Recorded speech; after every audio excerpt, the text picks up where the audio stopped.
It's Saturday night, I'm John Kramer, and tonight the drought ended and political satire came flooding back to SNL.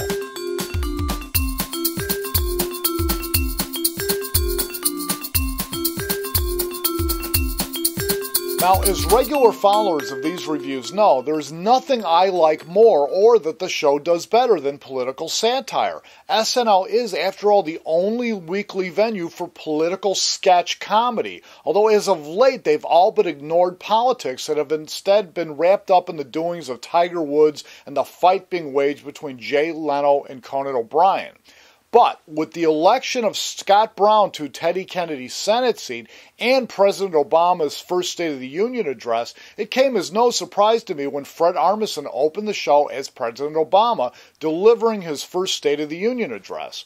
And as much as it pleased me to see them back in the political saddle, I would have been far more happy if someone on the writing staff had actually bothered to watch Obama's speech, because their lampooning of his address could hardly have been more off the mark. Instead of satirizing Obama's repeated pleas for bipartisanship, and there were a lot of those, or his swipe at the Supreme Court, the sketch had Obama launching a diatribe against Martha Coakley for having lost the Senate race in Massachusetts, and at George W. Bush for having left the White House a mess last January. You know, both bits were slightly amusing, but again, they had nothing to do with what actually took place during the speech.